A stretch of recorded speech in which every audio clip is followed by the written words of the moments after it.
మనలో ఏముందో దేవుని వాక్యం ఎప్పుడు కూడా చెప్పండి, 2 అంచులు కలిగిన ఎటువంటి ఖడ్గము కన్నా ఇది వాడిగలదై.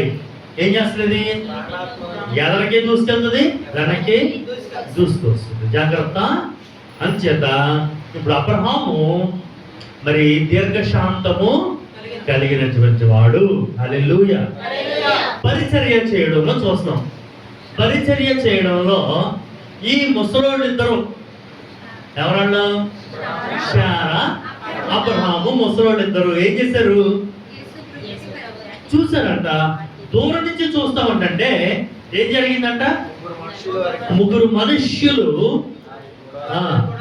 వస్తూ ఉన్నారు. అలా వెళ్ళిపోతున్నట్టు కనిపిస్తుంది. ప్రభువా ఎదుర్కొని వెళ్ళి, ప్రభువా మమ్మల్ని దాటిపోవద్దని తీసుకొచ్చాడు. ఎవరు? ఈరోజు మన గ్యాస్ స్టవ్ ఉంటుంది, ఫ్రిడ్జ్ ఉంటుంది, అన్నీ ఉంటాయి. మనకుందా పరిచర్య చేసే మనస్సు? ఈ టైంలో ఎవడ పెడతాడు టిఫిను, ఈ టైంలో అయితే భోజనం. అయ్యగారేమో ఏం చేస్తాడంటే, 2 రండి భోజనం చేద్దరు గానంటే ఇంట్లోకి వెళ్ళాక అమ్మగారు ఎవరు అనొచ్చు ఉంటారు. అందుకే దేవుడు నా నోట్లో నుంచి మాటలు పలికిస్తూ ఉన్నాడు. హల్లెలూయా. ఇలాంటి మాటలు వస్తూ ఉంటాయి. మరి 50 సంవత్సరాలు, మరి 60 సంవత్సరాలు వయసు ఉన్నటువంటి వ్యక్తులు, 40-50 సంవత్సరాలు ఉన్నటువంటి ముసలివాళ్ళు, వాళ్ళు ఏం చేస్తున్నారంటే పరుగున వెళుతున్నారు. పరుగున వెళుతున్నారు. దేనికి? ఆతిథ్యము చేయడానికి. ఆతిథ్యం చేయడానికి. పరిచర్యను ఎంత ఆశతో చేస్తున్నారు. పరిచర్య చేస్తేనే మనకేం కలుగుతుంది? ఆశీర్వాదం. ఎంతమంది నమ్ముతారు? హల్లెలూయా చెప్పండి. చాలా మంది అసలు ఏమి పట్టించుకోరు. సరే, మీ ఇష్టం. పరిచర్య ధర్మాన్ని మనం జరిగించాలి. పరిచర్య చేస్తే చిన్నదో పెద్దదో, అది చిన్నగా తుడవడము, లేకపోతే కడగడము, లేకపోతే మందిరాన్ని దొరకడము, ఏదో ఒకటి. మందిరంలో పరిచర్య మనకి ఆశీర్వాదాన్ని ఏం చేస్తుంది? కృమ్మరింప చేస్తుంది. మనకి ఆశీర్వాదాన్ని కృమ్మరింప చేస్తుంది. పరిచర్య చేయాలి. తర్వాత కొంతమంది అంట తెలియకయే ఏం చేశారంట? దేవదూతలకు ఆతిథ్యము చేస్తారు. హల్లెలూయా. ఎవరికి చేస్తారు ఆతిథ్యం? దేవదూతలకు చేస్తారంట. ఎంత భాగ్యం అండి. దేవదూతలు అంటే అలా అంటాడు, కానీ దేవునికే ఏం చేశారంట? ఆతిథ్యం ఇచ్చారంట. హల్లెలూయా. తెలుసా తెలియక? దేవుడు వస్తే నేను చేస్తానండి, మీరు వస్తే నేనేం చేస్తానండి అనేవాళ్ళు చాలా మంది ఉన్నాం. చాలా మంది మన తెలివితేటలు అయ్యే ఉంటాయి. దేవుడు వస్తే చేస్తా, దేవుడు వస్తే ఇస్తా, నేను దేవుడికి ఇస్తా, దేవుడికి చేస్తా అని చెప్పి మనం చాలాసార్లు అంటాం. సరే, మనం మాట్లాడుకున్నాం. ఏదైనా నీ సహోదరునికి చేస్తే అది దేవునికి చేసినట్లే. చలిగాలిలో వాడు ఉన్నాడు అనుకోండి, వాడికి ఒక అంగి ఇస్తే, వస్త్రము లేక ఉంటేనే నీవు నాకు వస్త్రము, నేను ఆహారము లేక ఉంటేనే నాకు ఆహారము ఇచ్చింది చెప్తాడు కదా యేసు ప్రభు. డైరెక్ట్ గా చెప్తాడు. అందుచేత మనము పరిచర్య ధర్మాన్ని మనము దీర్ఘశాంతం ఉండాలి, భక్తి ఉండాలి, సంపూర్ణ భక్తి ఉండాలి. పుట్టుతు భక్తి వద్దు. సంపూర్ణ భక్తి ఉండాలి, దీర్ఘశాంతం ఉండాలి. మూడోది పరిచర్య చెయ్యాలి. పరిచర్య చేసే మనస్సు ఉండాలి. లేకపోతే ఇంట్లో ఏమున్నా లేకపోయినా చేయొచ్చు. ఈ రోజుల్లో పెద్ద విశేషం ఏమి కాదు. అవునా? ఏం చేస్తున్నాం? ఒకరోజు మేము కాకినాడ వెళ్ళాం, మేము ఫ్యామిలీతో వెళ్ళాం. వెళితే మక్క అనమాట, ఆవిడ కూర్చొని ఉంది. మేము వెళ్ళామని కనీసం అరే బాబు మంచినీళ్ళు తాగుతారా? వెళ్ళారు. అరే వచ్చారా? అరే బాబు పెద్ద బాబు అని మొదలుపెట్టింది. కబుర్లు చెప్తానే ఉంది. ఆ పిల్లోళ్ళు ఆ పైనుంచి వచ్చారనమాట. వాళ్ళు ఆ పైన మెట్లు దిగి వస్తూ ఉంటే ఆవిడ చాలా గొప్పగా చెప్తుంది. పాప ఇలాగా బాబు ఇలాగా నేను చెప్తుంది. వాడు ఏంటంటే కొంచెం రికార్డింగ్స్ అవన్నీ కూడా చేస్తారు. చాలా హై లెవెల్లో మాట్లాడుతూ ఉందని ఊరుకుని ఉన్నాం. వచ్చిన తర్వాత వాళ్ళ బాబుతో చెప్తున్నాను అనమాట, మామయ్య వచ్చారు కదా చూడు అని చెప్పింది. వాడు గబగబా ఫోన్ తీసుకున్నాడు, ఆర్డర్ పెట్టేశాడు. మాకు తెలియదు ఆర్డర్ పెట్టినట్టు. కనీసం మంచినీళ్ళు కూడా ఇవ్వాల. ఇంత దూరం నుంచి వెళ్ళాం కదా, మంచినీళ్ళు ఇప్పుడు అన్నీ కూడా దేంట్లో ఆన్లైన్లో ఆర్డర్ పెట్టి మక్క అనమాట. మంచినీళ్ళు ఇవ్వదు, కాఫీ ఇవ్వదు, టీ ఇవ్వదు. ఆఖరికి పెట్టేశారు, పెట్టేసి తెప్పించేశారు. తెప్పించేసి అవి మాత్రం ఇట్లా మనం ఇప్పుడు అంతా ఏంటి ఆర్డర్లతో బతికేస్తున్నాం అంతే. టిఫిన్ లేదు పొద్దుట, ఏం చేయాలి? ఇంట్లో వెంటనే చెప్తుంది అనమాట అమ్మగారు, కనీసం తెచ్చిపెట్టలేవా టిఫిను అంతేనా? ఉండి పెట్టట్లా, ఇద్దరమే కదా, నలుగురమే కదా. ఇది వరకట్లా ఏమన్నా 3 మంది ఉన్నారా ఏంటి? ఎవరింట్లో కూడా అంతమంది లేరు కదా, ఎక్కడో కానీ కనిపించరు మనకి. ఇంకా మానేశారు, ఇంట్లో ఫుడ్ వండడం మానేశారు. చూస్తారా, మనకి మనమే వండుకోవడం బద్ధకం అయితే బయట వస్తే ఇంకా ఇంకేం వండి పెడతాం. ఇది మన బద్ధకం పెరిగిపోతూ ఉందన్నమాట. రోజు రోజుకి మనకి ఫెసిలిటీస్ పెరిగిపోతున్నాయి కానీ ఆ మనస్సు సంకుచితం అయిపోతుంది. ఎనివే వారికి ఏముందంట? పరిచర్య చేసే మనస్సు ఉంది. తర్వాత అబ్రహాం గురించి ఆలోచిస్తున్నాం మనం, నేను చెప్తాను. తర్వాత విశ్వాసము నిశ్చయత ఉంది. ఏమి నిశ్చయత? ఏ విశ్వాసం ఉంది? అబ్రహాముకి ఒక విశ్వాసం, దేవుడు ఏది చెప్పినా అది చేస్తాడు అనేటువంటి విశ్వాసం ఉంది. తర్వాత ఒక నిశ్చయత ఉంది. ఏంటంటే నేను ఎలాగైనా గొప్పవాడిని అవుతా, నేను జనములకు తండ్రిని అవుతా, నేను దేవుని ఆశీర్వాదాన్ని పొందుకుంటా అనేటువంటి ఒక నిశ్చయత అతని హృదయంలో ఉంది కనుక, అబ్బాయి ఇక్కడి నుంచి అక్కడికి వెళ్ళిపో అంటే ఏం చేసేవాడు?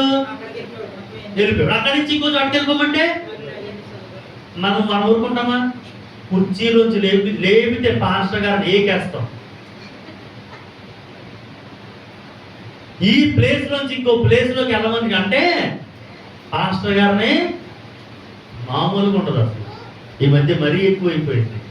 ఎవరన్నా దొరికేది అంటే ఇంట్లో అమ్మ లోకువ, చర్చిలో పాస్టర్ గారు లోకువ, బాగా లోకువ, మామూలు లోకువ కూడా. చిన్నపిల్లోని ఏమనలేం, పెద్దోళ్ళని ఏమీ అనలేనటువంటి పరిస్థితి. అలా ఉంటే మనమే నష్టపోతూ ఉంటాం. ఏదేమైనా అబ్రహాము గారి యొక్క జీవితాన్ని మనం చూస్తే ఇవన్నీ మనకి కనపడతాయి. ఏమేమి ఉన్నాయి అబ్రహాములో? ఊరికే నేను డివేట్ అవ్వకుండా చెప్తున్నాను మీకు. సంపూర్ణమైనటువంటి భక్తి ఉంది అతనిలో, సంపూర్ణమైనటువంటి దీర్ఘశాంతం ఉంది, సంపూర్ణమైనటువంటి పరిచర్య చేసేటువంటి మనస్సు ఉంది, సంపూర్ణమైనటువంటి విశ్వాస నిశ్చయత ఉంది, సంపూర్ణమైనటువంటి అన్నీ ఉన్నాయి కనుక అతనిలో ఏముంది? లాస్ట్కి వచ్చేసరికి సంతోషము కలదు. ఎక్కడుంది సంతోషం? పాడండి. సంతోషం ఎక్కడ ఉందని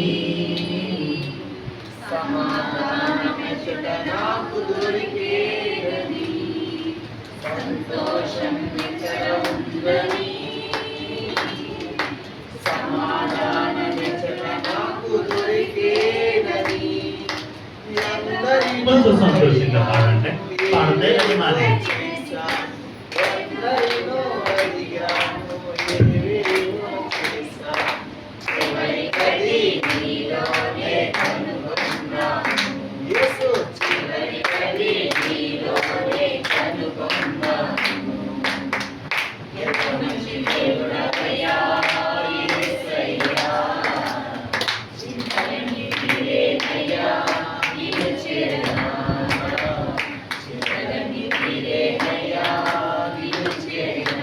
హల్లెలూయా.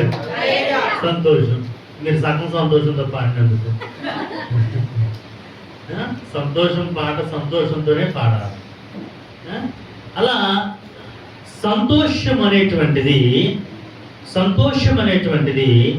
ఆ యొక్క వ్యక్తిలో పరిపూర్ణత సంతరించుకుంది.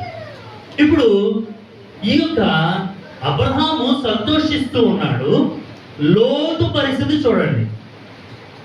లోతుకి ఏమేమి ఉన్నాయి? లోతుకి ఏమున్నాయి చెప్పండి. ఎంతమంది పిల్లలు ఉన్నారు? 2 కుమార్తెలు ఉన్నారు.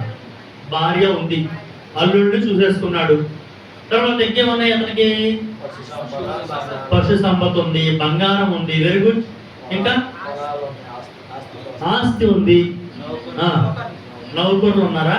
ఓకే అనుకుందాం, వెరీ గుడ్. ఏముంది? ఇంకేముంది? ఇల్లు కూడా ఉంది. అబ్రహాంకి ఏమి లేదు?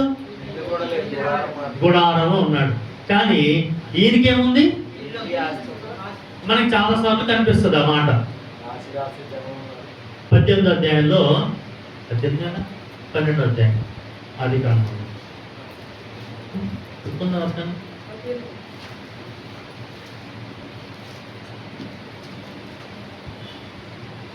ఆదికాండము 18. మరియు మమ్రే దగ్గర ఉన్న సింధూర వనములో అబ్రహాము ఎండవేళ గుడారం ద్వారం ముందు కూర్చుని ఉన్నప్పుడు యెహోవా అతనికి కనబడాడు. అతడు కన్నులెత్తి చూసినప్పుడు 3 మనుషులు అతని ఎదుట నిలబడి ఉన్నది. అతడు వారిని చూసి గుడారం బాగి నుండి వారిని ఎదుర్కొంటూ పరిగెత్తి నేలమట్టుకు వంగి, ప్రభువా, నీ కటాక్షం నా మీద ఉన్న ఎడల ఇప్పుడు నీ దాసుని దాటిపోవద్దు. నేను కొంచెం వేడి తెప్పించాను, దయచేసి పాడు. మొత్తానికి 18, 19 అధ్యాయాల్లో మనకు కనిపిస్తుంది కదా. మీరు ఇంటికి వెళ్ళి చదువుకోండి, నేను ఆయన చెప్పను కానీ మీరు ఇంటికి వెళ్ళి చదువుకోండి. లోతుకి ఏముంది? ఇంకా ఇల్లు కూడా ఉంది. ఉందా లేదా? ఉందా? ఇల్లు కట్టేసాడు లోతు. అబ్రహాం ఎక్కడున్నాడు?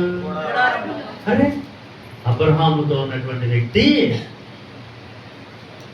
అలా వెళ్ళాడో లేదో ఇలా చిటికలో కట్టేసాడు ఇల్లు. గుర్తుంది కదా, తలుపులు వేసారు, ఆ ఇంటి చుట్టూరు తిరిగారు, మా ఇంట్లోకి రమ్మన్నారు. ఇట్లా మనకి ఆ ఇల్లు ఉన్నట్టు మనకి ఆనవాళ్ళు ఉన్నాయి. ఇల్లు ఉంది కానీ ఏమి లేదు. ఏమున్నాయో చెప్పారు ఇప్పుడు వరకు మీరు, కానీ ఏమి లేదు అతని దగ్గర. ఇవేమీ లేవు, సరైన భక్తి కానీ ఏమీ లేవు. అందుకే భక్తి లేని వాళ్ళ దగ్గరికి దేవుడు రా. అబ్రహాము దగ్గరికి ఎవరు వచ్చారు? 18:1 చదవండి.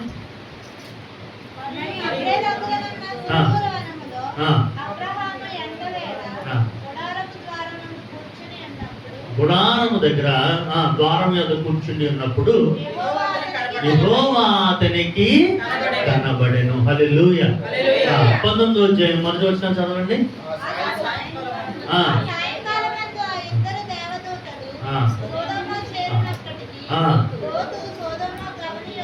ఇప్పుడు అయ్యగారికి ఎవరు కనిపించారు? దేవదూతలు కనిపించారు. అబ్రహాంకి ఎవరు కనిపించారు? యెహోవా కనిపించారు. హల్లెలూయా. దేవుడు కనపడాలంటే మనకేముండాలి? ఏదైనా సంపూర్ణత ఉండాలి. సగం సగం చేయొద్దు. మానేసినా పర్వాలేదు. సగం సగం భక్తి, సగం సగం ఆతిథ్యం. అన్నం పెట్టి సగం కడుపు నిండకుండానే అన్ని సర్దేశారనుకోండి గిర్లు తెపాలలో, ఎలా ఉంటుంది? అలా చేయమనుకోండి. ఎవరో అని చేసేవాళ్ళు లేకపోలేదనుకోండి, ఉన్నారు. సగం సగం వేసి మళ్ళీ ఎక్కడ అడుగుతారో బాబు అని ముందే సర్దేశారు అనుకోండి, చాలా బాధగా ఉంటుంది మనకి తినేవాడికి. సగం సగం ఆతిథ్యం చేయం కదా, ఏదైనా సంపూర్ణంగా ఆతిథ్యం చేస్తాం మనం. హల్లెలూయా. అలాగున మరి ఈ యొక్క లోతు ఏం చేస్తూ ఉన్నాడు అంటే, అతడు అన్నీ కలిగి ఉన్నాడు కానీ అతనికి ఏమి లేదంటే సంపూర్ణమైన భక్తి. ఎందుకంటే దేవుని మీద ఆధారపడడం అనేటువంటిది సంపూర్ణమైన భక్తి. చెప్పండి, దేవుని మీద ఆధారపడుట, ఇది నిజమైన భక్తి. సగం సగం చేయకూడదు. నీది సగం బుర్రకాయ ఉపయోగించి దేవుడి దగ్గరికి వెళ్ళి సగమే అడిగి నీకు ఇష్టమైంది సగం అక్కడ సగం అన్న చేయకూడదు. నా దగ్గరికి డేట్ ఏదైనా పెట్టించుకోవడానికి వస్తూ ఉంటారు. వాళ్ళే చెప్పేస్తారు మాకు ఏమనంటే పలానా రోజు పెట్టేయండి. వాళ్ళ ఉద్దేశం ఏంటి, మేము పాస్టర్ గారి దగ్గరికి వెళ్ళి పెట్టించుకొచ్చాం డేట్ అనుకుంటారు వాళ్ళు. కానీ డేట్ పెట్టింది ఎవరు? చాలా ఆశ్చర్యం అనిపిస్తూ ఉంటుంది. నవ్వుకుంటాను, సరే అని వదిలేస్తూ ఉంటాను. కానీ వాళ్ళు చేయాల్సింది ఏంటి, పాస్టర్ గారు మీరు ఎప్పుడు పెడతారో, ఎప్పుడు అనుకూలమో అప్పుడు పెట్టండి అని చెప్పాలి. నిజంగా అది సంపూర్ణమైన భక్తి. అంతేగాని మనం అనేసుకొని దాన్ని దేవుని చేత అనిపించడం కాదు, అది సంపూర్ణత కాదు. ఓకే, అట్లా మనం ఏం చేస్తామంటే అన్ని సగం సగం పనులే చేస్తూ ఉంటాం. అందుకే మనకేమొస్తుంది, శ్రమ వస్తూ ఉంటుంది, మనకి కష్టం వస్తూ ఉంటుంది, బాధ వస్తూ ఉంటుంది, మరి చాలాసార్లు భయము ఆందోళన కలుగుతూ ఉంటాయి, ఇబ్బంది కలుగుతూ ఉంటుంది. అంచేత మరి సంపూర్ణమైనటువంటి భక్తిని మనము కలిగి ఉండాలి. అబ్రహాము దేవుని నమ్మెను, అది అతనికి నీతిగా ఎంచబడెను. సంపూర్ణమైనటువంటిదిగా ఉండాలి. ఒక వచనం చదువుదాము మనం. యాకోబు పత్రిక భక్తి గురించి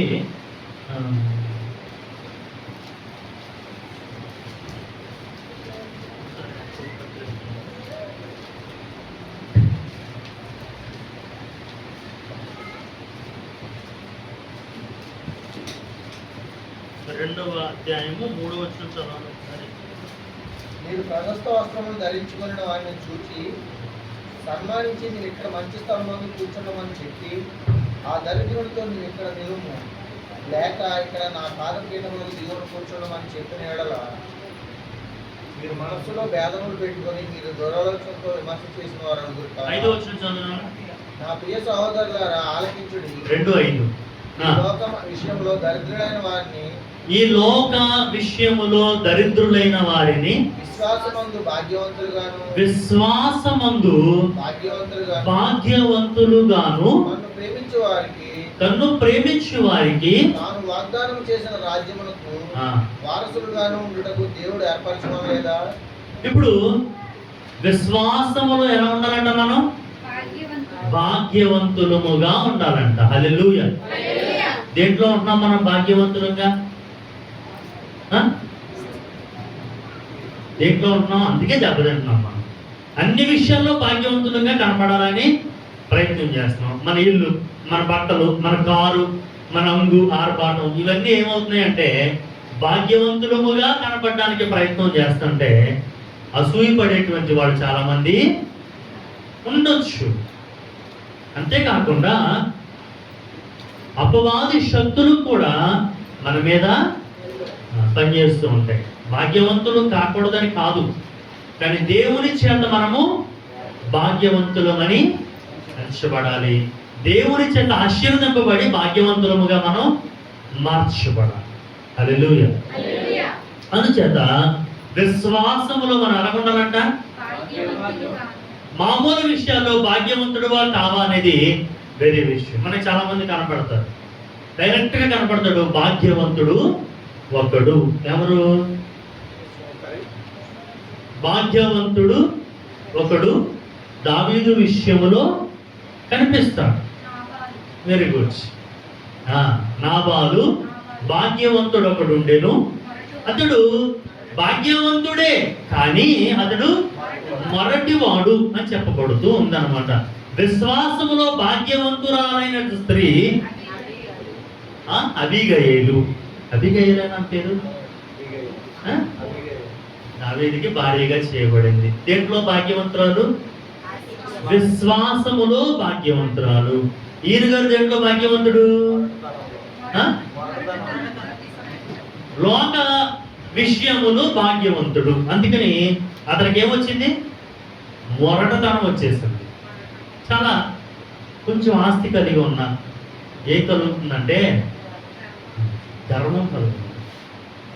చాలా గర్వం, ఒక్కొక్కరికి చాలా గర్వం ఉంటుంది.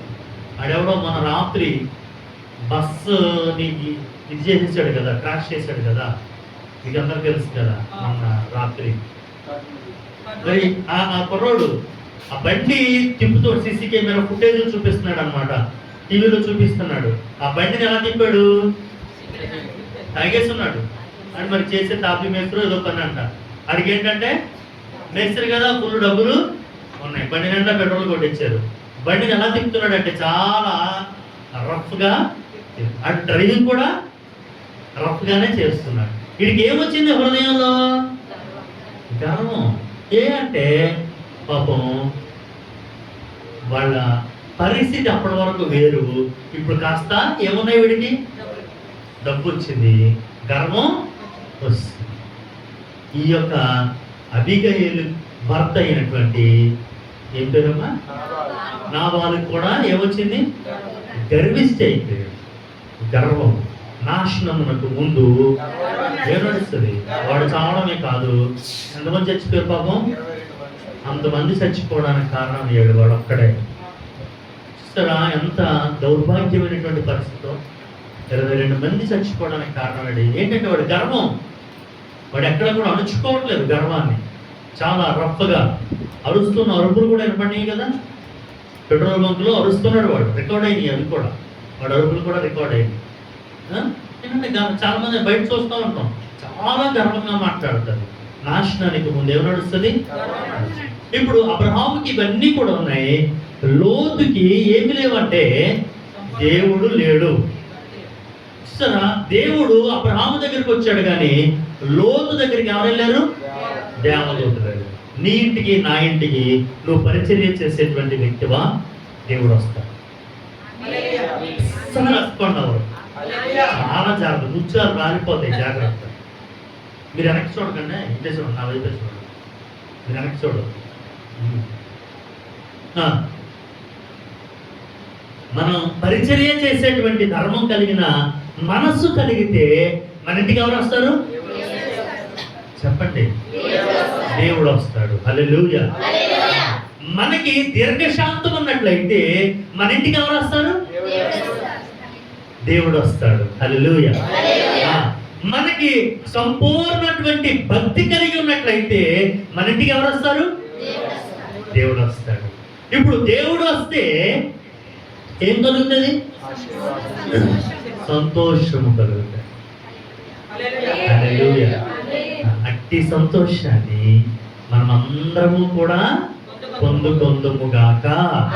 ఆమేన్. లోతు ఉన్న సంతోషాన్ని ఏం చేశాడు? పోగొట్టుకున్నాడు. ఏమి లేదు లోతు జీవితంలో. అయ్యగారు ఎక్కడ కూర్చున్నాడు? దేవదూతలు వెళ్ళేసరికి లోతు ఎక్కడ కూర్చున్నాడు? మీరు బయటకి చెప్పేయాలి. ఎక్కడ కూర్చున్నాడు? గవిరి ద్వారము దగ్గర కూర్చున్నాడు. ఇప్పుడు కూడా అంతే. మనం ఎక్కడ కూర్చుంటాం?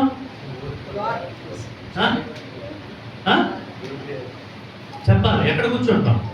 కరెక్ట్గా చెప్పాలి. చాయ్ కొట్టు దగ్గర. ఇంకా కరెక్ట్గా చెప్పాలి, ఎక్కడ కూర్చుంటాం మనం? చెట్టు కింద. ఓకే. ఇంకా ఇంకా వెనకాల. ఇప్పుడు మనం కొట్టేస్తాడు వెనకాల కూర్చున్నవాడు. ఎక్కడ కూర్చుంటాం మనం? ఎక్కడ కూర్చుంటాం అండి? ఎక్కడ కూర్చుంటాం? ఎక్కువ ఎక్కడ కూర్చుంటాం? స్త్రీలైనా పురుషులు ఇంకా చూస్తున్నారు వీళ్ళు. ఎక్కడ కూర్చుంటాం? ఇది గవిని దగ్గర కూర్చోవడం. ఊళ్ళో ఈ చెత్త చెదారం అన్నీ మనకే కావాలి, మనకే కావాలి అన్నీ కూడా. ఏదో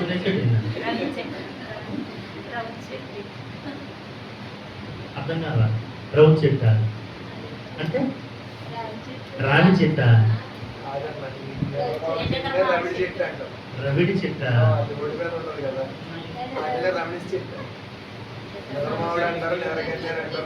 ఎందుకని ఆ చెట్టు కింద కూర్చుంటే మంచిదే. మరి ఈరోజు ఎవరు కూర్చుంటున్నారు? ఎవరు చూసినా ఎక్కడ కూర్చుంటున్నారు? ఏ చెట్టు కింద కూర్చున్నా, ఎక్కడ కూర్చున్నా చేతిలో. అప్పుడు చెప్పాడు దేవుడు, గదిని దగ్గర కూర్చుంటే వెళ్ళేవాళ్ళు, వచ్చేవాళ్ళు, తినేవాళ్ళు, తాగేవాళ్ళు, బయటికి వెళ్ళేవాడు కనపడతాడు, పనికి వెళ్ళేవాడు కనపడతాడు, ఇల్లు వచ్చేవాడు అందరినీ చూస్తా. ఈ సీసీ కెమెరా అనమాట, చూస్తా కూర్చుంటారు అనమాట. ఈ అయ్యగారు ఎక్కడ కూర్చున్నాడు? గవిని దగ్గర కూర్చున్నాడు. అబ్రహాం ఎక్కడ కూర్చున్నాడు? గుడారపు ద్వారం. ఆదివారం వస్తే మనం ఎక్కడ కూర్చుంటున్నాం? ఎక్కడ కూర్చుంటున్నాం మనం ఆదివారం వస్తే? మందిరంలో కూర్చుంటున్నాం. శుక్రవారం వస్తే ఇప్పుడు చెప్పండి. ఇందాక చెప్పారు కదా, నీ ఎదురుగుండా కూర్చున్నా నువ్వు మమ్మల్ని అడుగుతావా అని చెప్పారు కదా. శుక్రవారం చెప్పండి, ఎన్ని శుక్రవారాలు మానేస్తాం? ఎన్ని ప్రార్థనా కూటాలు మానేస్తాం? నేను అడగట్లా, దేవుడు అడుగుతున్నాను. ఎక్కడ కూర్చుంటున్నాను? గవిని దగ్గర కూర్చున్నట్లయితే ఉన్న సంతోషాన్ని ఏం చేసుకున్నాడు? నేను చెప్పట్లా, దేవుడు ఈరోజు మీతో మాట్లాడుతాడు, మనందరితో మాట్లాడుతాడు. గవిని దగ్గర కూర్చున్నటువంటి లోతు సంతోషాన్ని తీసుకున్నాడు. దేవుడు దర్శించడానికి కూడా ఇష్టపడలా. దేవుడు ముందే తెలుసు, దేవుడు ముందుగానే చూస్తున్నాడు. చూసారా, చక్కగా అబ్రహాము దగ్గరికి అయితే దేవుడు వచ్చాడు, భోంచేసాడా? ఎంత సంతోషం అండి! స్వయంగా దేవుడు వచ్చి భోజనం చేస్తే ఎంత సంతోషం, ఎంత ఆనందం! సహవాసం చేయడం, దేవునితో మనం ఏం చేయాలి? సహవాసం చేయడానికి చాలా మందికి ఇష్టం ఉండదు.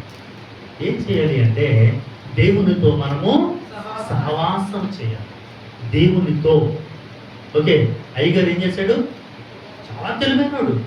ఇల్లు ఉంది, వాకిలు ఉన్నాయి, పిల్లలు ఉన్నారు, 2 కూతుళ్ళు ఉన్నారు అప్పటికే. అవునా? అబ్రహాంకి పిల్లలు ఉన్నారా? అయినా కానీ భక్తి విడిచిపెట్టాడా? హల్లెలూయా. ఓకే, ఈ 5 అర్థమైనాయి కదా. కొంచెం ఏమన్నా కొంచెం ఎక్కినాయి వరకే. సార్ చెప్పండి మళ్ళీ. ఊరికే ఆ 5 నేను ఇట్లా మీకు తీసుకొచ్చి చూపించాను. అబ్రహాము లోతు విషయంలో చూపించాను. ఓకే, అబ్రహాము లోతు విషయాల్లో చూపించాను. లోతుకి చెప్పాలంటే పరిచర్య ధర్మం తెలుసు, ఉంది, కానీ అసలైన భక్తి లేదు. దీర్ఘశాంతం కూడా ఏదో గొడవైంది అనుకోండి, ఏం చేయాలి? నీకన్నా ఎక్కువేంటి అన్నయ్య, అంతే కదా. అన్నయ్య నీకన్నా లేదు, నా పశువులే నాకు ఎక్కువ, నా దాసదాసీలే నాకు ఎక్కువ, నా ఆస్తే నాకు ఎక్కువ, మీరంతా అనుకున్నాడు, పోయాడు. దీర్ఘశాంతం ఉందా? లేదు, దీర్ఘశాంతం లేదు. అందుకని మొత్తం ఏం పోగొట్టేస్తున్నాడు? సర్వనాశనం అయిపోయాడు. మీ క్లియర్ పిక్చర్ అర్థమై ఉంటుంది. నాశనం అయిపోయింది. ఇతను కూడా అతని జీవితమే నాశనం అయిపోయింది. వాళ్ళలోంచి మోయాబీలు, మోనీలు ఎవరెవరో పుట్టుకొస్తారు. చెత్త అయిపోయింది అతని జీవితం. ఇప్పుడు అబ్రహాం అయితే ఇవన్నీ ఉన్నాయి కనుక ఏమేమి ఉన్నాయో ఒకసారి చెప్పేది ముగించేద్దాం. భక్తి ఉంది, సంపూర్ణ భక్తి ఉంది, దీర్ఘశాంతం ఉంది, సంపూర్ణమైనటువంటి పరిచర్య చేసే మనస్సు ఉంది, తర్వాత సంపూర్ణ విశ్వాసము, నిశ్చయత కలిగి ఉన్నాడు. 5వది సంపూర్ణమైనటువంటి సంతోషాన్ని దేవుడు ఇచ్చాడు. మనకి కూడా అలాగనిచ్చి అబ్రహాము వలె నడవడానికి, అబ్రహాము వలె సంతోషించడానికి, అబ్రహాము వలె ఆశీర్వాదాన్ని పొందుకుంటూ అనేక మందికి ఆశీర్వాదకరంగా నిలవడానికి పరిశుద్ధాత్మ దేవుడు ఈ మధ్యాహ్న కాల సమయంలో సహాయము దయచేసి నడిపించునుగాక. ఆమేన్. దయతో మోకరించండి, ప్రార్థన చేసుకుందాం.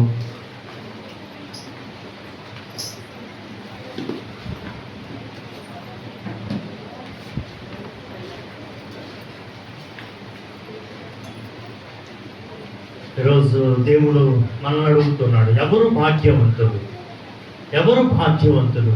విశ్వాసము కలిగినటువంటి వారే, నిరీక్షణ కలిగినటువంటి వారే భాగ్యవంతులు. ఈ లోకంలో చాలా మంది ఉన్నారు భాగ్యవంతులైనటువంటి వారు.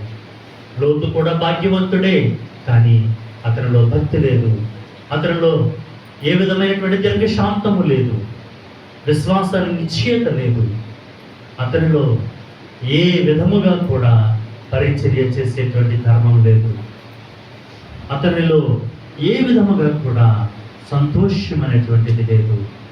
అందుచేత దేవుని పిల్లలం ఈరోజు మనము ఒకవేళ మన జీవితంలో ఆర్థికంగా తక్కువ వారమైనటువంటి అయి ఉండొచ్చు, మనము ఆర్థికంగా మరి పెద్ద గొప్పవారం కాకపోయినా అయి ఉండొచ్చు. అయినా కానీ ఈ యొక్క మరి వ్యక్తిని దేవుడు చూపిస్తూ ఉన్నాడు మనకి. అబ్రహాము విశ్వాసములో భాగ్యవంతుడని ఎంచబడ్డాడు, అందుచేత అతడు ఆశీర్వదింపబడ్డాడు, జనములకు ఆశీర్వాదకరంగా మార్చబడ్డాడు. నీవు నేను అలా ఉండాలని దేవుడు ఆశపడుతున్నాడు. ఈరోజు దేవుడు మనతో మాట్లాడాడు. యేసయ్య నాతో మాట్లాడాడు, ప్రభువా నీకు వందనాలు. నేను కూడా అబ్రహాము వలె నిరీక్షణ కలిగి ఉండడానికి, భక్తి కలిగి ఉండడానికి, దీర్ఘశాంతం కలిగి ఉండడానికి, విశ్వాస నిశ్చయతను కలిగి ఉండడానికి సహాయం చేయ ప్రభువా. అయ్యా నాకు సంపూర్ణ సంతోషం కావాలి ప్రభువా. ఈ రోజే కాదు కానీ రాబోతున్నటువంటి రోజులలో సంపూర్ణమైనటువంటి సంతోషాన్ని నేను అనుభవించడానికి, నా కుటుంబం అనుభవించడానికి సహాయం చేయ ప్రభువా అని అడుగుదాం. దేవునికి అప్పగించుకుందాం, ప్రార్థన చేసుకుందాం. సకల ఆశీర్వాదములకు కారణభూతుడైనటువంటి మా ప్రియ పరలోకపు తండ్రి, మీ పరిశుద్ధ నామానికి వందనాలు స్తోత్రాలు చెల్లించుకుంటూ ఉన్నాం. నిన్న నేడు నిరంతరము ఏకరీతిగా ఉన్నటువంటి దేవాతి దేవుడవు అయ్యా మీకు వందనాలు. మహోన్నతుడవు మీకు వందనాలు, సర్వోన్నతుడవు మీకు వందనాలు, సర్వాధికారివి మీకు వందనాలు, సర్వశక్తి మంతుడా మీకు వందనాలు. మమ్మల్ని ప్రేమించి కనికరించి మీ కృప చొప్పున జ్ఞాపకం చేసుకున్నారు అయ్యా మీకు వందనాలు. ఈరోజు మాతో మీరు మాట్లాడారు ప్రభువా. మీ వాక్యము చేత మమ్మల్ని ప్రభువా పరీక్షించారు, నాయన పరిశీలించారు అయ్యా. మమ్మల్ని ప్రభువా దర్శించారు. అందును బట్టి మీకు వందనాలు చెల్లించుకుంటూ ఉన్నాం అయ్యా. కూడి వచ్చినటువంటి ప్రతి బిడ్డను కూడా మీరు జ్ఞాపకం చేసుకోనండి అయ్యా. ప్రతి బిడ్డను కూడా ప్రభువా మీ యొక్క పరిశుద్ధాత్మ చేత అభిషేకించమని వేడుకొంటూ ఉన్నాం. మీ కృప చూపించండి ప్రభువా అయ్యా. మీ పరిశుద్ధాత్మ చేత ప్రభువా సంధించండి, నడిపించండి. అనారోగ్యంతో ఉన్నటువంటి బిడ్డలకు ఆరోగ్యాన్ని దయచేయండి అయ్యా. ఇదిగో తండ్రి, ఎవరైతే రుణాలలో అయినా వారు ప్రభా నైనా ఇరుకులలో ఇబ్బందులలో ఉంటూ ఉన్నారో అట్టి వారికి ప్రతి రుణము నుంచి యేసు నామమును బట్టి విడుదల విమోచన కలుగునుగాక. నీ రక్తము మా మీద ప్రోక్షించబడి సంపూర్ణమైనటువంటి ఆరోగ్యాన్ని మేము పొందుకుందాముగాక. అయ్యా మీకు వందనాలయ్యా. మమ్మల్ని స్వస్థపరిచేదేవా నీకు వందనాలు, మమ్మల్ని విడిపించేదేవా నీకు వందనాలు. మా మీద ఉన్నటువంటి ప్రతి శాప పాపములు కూడా యేసు నామమును బట్టి కొట్టివేయబడును గాక. ఈ యొక్క ఆశీర్వాదకరమైనటువంటి పాత్రగా మేము అందరము జీవించుదుము గాక. అయ్యా మేము భక్తిని కలిగి జీవించుదుము గాక, దీర్ఘశాంతమును కలిగి జీవించుదుము గాక, సంపూర్ణమైనటువంటి నిశ్చయతను కలిగి జీవించుదుము గాక. అయినా ఇవి తండ్రి నీ పిల్లలు మేమందరము కూడా గొప్ప సంతోషమును ప్రభువా మీ సన్నిధానములో అనుభవించుదుము గాక. సహాయం చేయండి. కూడి వచ్చిన బిడ్డలందరినీ జీవించండి. ఎవరైతే బిడ్డలు ప్రభువా ఇరుకులలో ఉంటున్నారో వారికి విడుదల కలుగు చేస్తున్నందుకు మీకు వందనాలు చెల్లించుకుంటూ ఉన్నాం. అలాగే ఈరోజు ఎవరైతే రాలేకపోయి ఉన్నారో వారిని కూడా మీరు దర్శించండి, వారితో కూడా మీరు మాట్లాడండి. వారు ఎందుచేత రాలేకపోయారో మాకైతే తెలియదు.